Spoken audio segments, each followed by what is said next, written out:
Dragon Ball Super is back, and the Black Frieza arc is coming right now. Now, if you're busy and have a lot on your plate today and can't hear all the details and everything, that is all you need to know.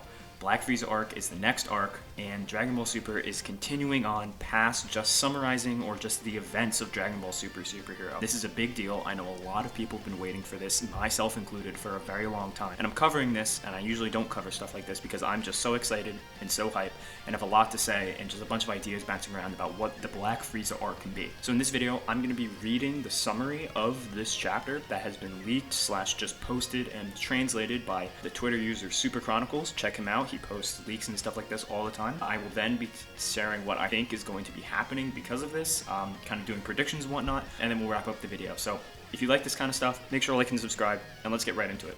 So, summary of Dragon Ball Super Chapter 101, Carmine and number 15. So, summary. The chapter starts with Carmine in number 15 in black attire, returning from Magenta's funeral. With its base and most of its troops gone, the Red Ribbon Army is over, but Carmine notes that they still have funds to rebuild the army if they want to, but it's impossible with Piccolo and Gohan around if they're the ones who defeated Cell Max. Carmine in 15 left the base before Cell Max was activated, so I haven't seen what has happened after that. Okay. So Carmine in number 15 car gets stuck in traffic as same in X1. Trunks fights bank robbers in the middle of the road. Carmine is surprised to see X1 send a robber flying with just one finger tap. Just then, X2, who's Goten, also comes out of the bank kicking another robber's ass. Carmine is amazed to see how easily they took care of the robbers. Carmine invites them to have a conversation at Red Pizza. The boys eat pizza as Carmine explains to them that he needs to help them defeat an evil guy in return, reward them with money. X1 and X2 turn down the invite, so Carmine provokes them by saying that they're afraid of this strong evil guy. Trunks gets fired up, saying there's no one who can match our levels. Carmine tells them the same world-ending story, a secret organization planning to take over Earth. Meanwhile, Goten poses for his fangirls.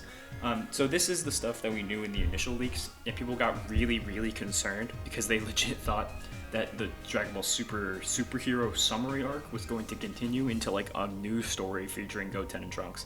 And I am thankful that these leaks kind of set us up to believe that, because that is absolutely not the case. So we can rest easy knowing that like this is the end of the stuff related to the superhero movie, at least in like the Red Ribbon Army being the main bad guys that we have to worry about. After thinking for some time, Trunks joins to join Carmine in defeating the evil guy just because he wants to show my video of some of his cool moments in the fight, so they leave for Gohan's residence. And so now that was kind of what we already knew before in the leaks, and after this point, it is just brand new stuff. So at Beerus' planet, we see Vegeta versus Broly.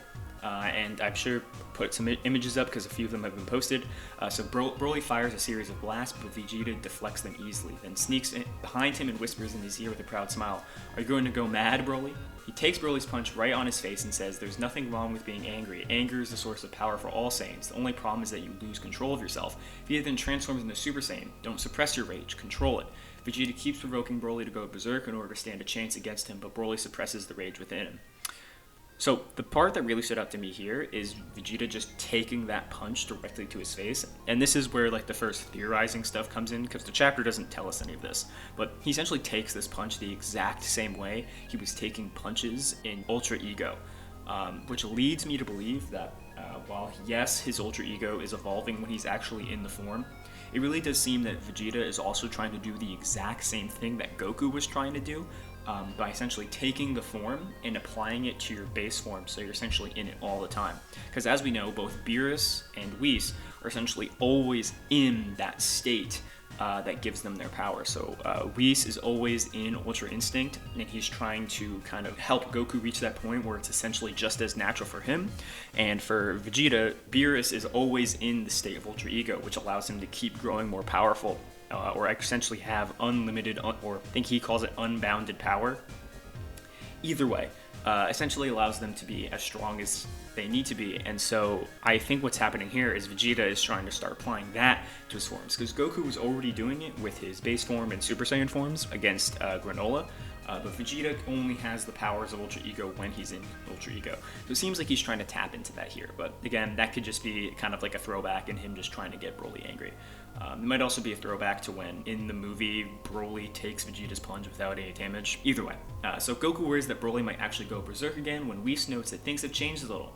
Goku doesn't understand what Whis means by this. Broly soon gains the upper hand in the fight. Vegeta lowers his ki and hides behind a tree. But Broly takes a moment to think and hits Vegeta. Goku and Whis are both happy to see Broly progress, but now real training begins as Vegeta notes that it's good he's not getting mad during the fight, but if he doesn't, he can't show his true strength. So Broly needs to figure out a way to bring out his true strength. Goku suggests that he go Super Saiyan as well, but Broly says it's difficult for him to do that. That's interesting, actually. So that's the first time we've heard of someone who could go Super Saiyan, who has gone Super Saiyan, who has struggled to do it like a second time. As we've pretty much seen from pretty much everyone, once you get that first pop of Super Saiyan, you can essentially instantly go back into it. Like Goku during the Namek Saga, gets Super Saiyan for the first time, fights Frieza, drops back down to base, he's like, I'm done. Frieza attacks him, he instantly pops back into Super Saiyan and is able to use it again. So that's very interesting that Broly can't use it, which might just because Broly's Super Saiyan form is like kind of like special, even though he does have supposedly both Super Saiyan and full power Super Saiyan, which are two different things. But it seems like here that like he can't go normal Super Saiyan, which I'm sure there's going to be a moment later on where he's able to access it because he gets angry, or he masters his anger and is able to do it on command. So can't wait to see how that goes. So then Lemmo gives water to Goku, Vegeta, and Broly. Chilai enters the scene, and this is when it's like, okay, this is where we're going. Geez, you guys are so carefree. Say, what would you do if Frieza showed up here right now, Black Frieza? You said it was a nightmare, right? Goku stops drinking his water and takes a moment to think. Yeah, it's a nightmare. He's a bad guy, but he's so amazing. He trained and surpassed us in a short time. And now we come to another moment that, both for power scaling and just narrative reasons, I find really funny. Beerus cuts in and tells Goku that there'd always be someone above him, so he just needs to continue training. Beerus, if you can surpass me, I will recommend you to become the next God of Destruction, but I have no interest in becoming a God of Destruction. So this is just funny, because there's all the jokes about Beerus being like goalpost man, being an always shifting point of power, that he's like, oh, you're almost as strong as Beerus. Oh, Beerus got stronger. Oh, you're almost as strong as Beerus. Beerus got stronger. At least to me, this at least shows that there was no point where Goku has ever surpassed Beerus's level of power. So it really just seems that like Beerus has just like always been stronger than the other gods of destruction. He's just him, because like if there was a point in time where Goku did surpass Beerus, he would have probably already considered that, because I mean, oh, that means he's like, oh, then Goku can surpass me, right? So I think the interpretation of like Beerus has just always been strong, and then just like guides and stuff have been misinformed is probably the most logical thing. I hate when I have to say like, oh, this guide is wrong. Like the one saying that Beerus is like Vegeta Blue is as strong as Beerus, but maybe Vegeta Blue is just him. But take that as you will. So anyways, Beerus asks Whis about the situation on Earth as he sensed danger earlier. Whis explains to him that a terrifying monster, Cell Max, had appeared, but Goku's son and Piccolo, along with others, defeated it. Beerus doesn't remember Goku's son. Bulma said that Gohan was so good at the time that he might have surpassed us. Goku, whoa, wish I had seen that. Well, I was in the middle of a fight with Vegeta, so I didn't know what was going on. Vegeta, yeah, right. The fight where you lost to me.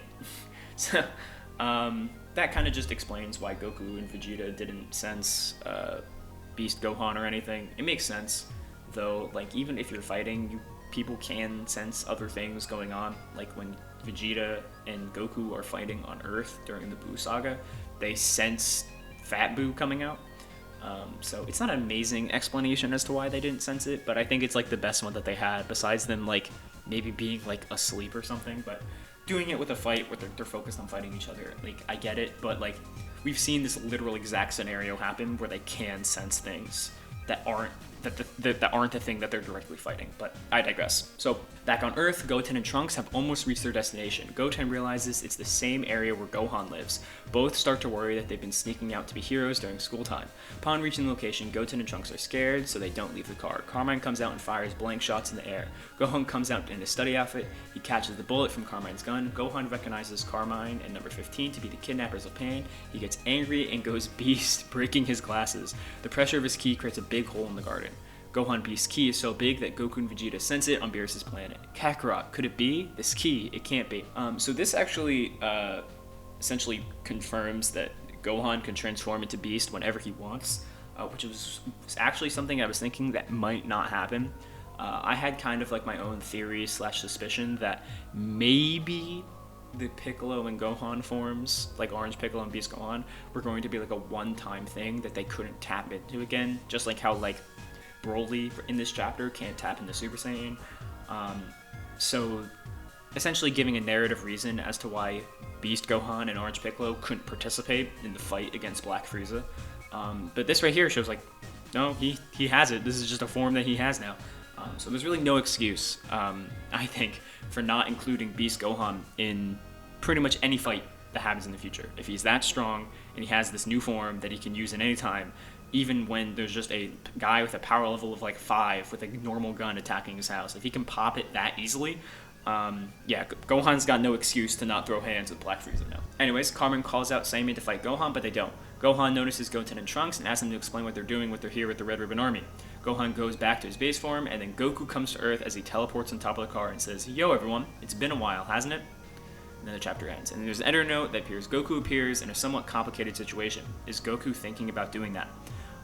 And personally, when I say that, I think what they're implying there is that Goku is planning to fight Gohan. So the next chapter might literally start with Goku.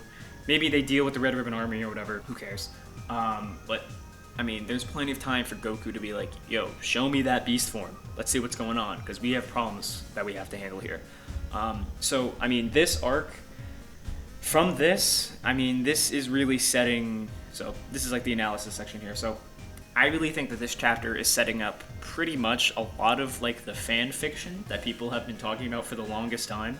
Seeing Ultra Ego, Mastered Ultra Instinct, or True Ultra Instinct, whatever you want to call it, Orange Piccolo, Beast Gohan, and Full Power Broly all teaming up in a fight. Like there's like a billion different fan arts of like that happening, of like, oh my god, the next Tournament of Power would be like so unfair or whatever. But it really truly sees like that this is what they're setting up here.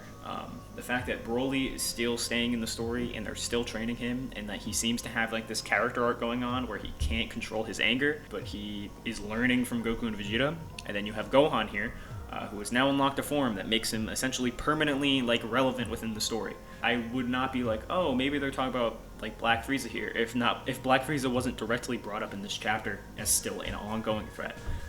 So I am really excited to see where they take this. It seems like there is some nuance going on with the Red Ribbon Army here. I hope they just get dealt with like immediately in the next chapter, and they're truly 100% beyond the problem of the Red Ribbon Army.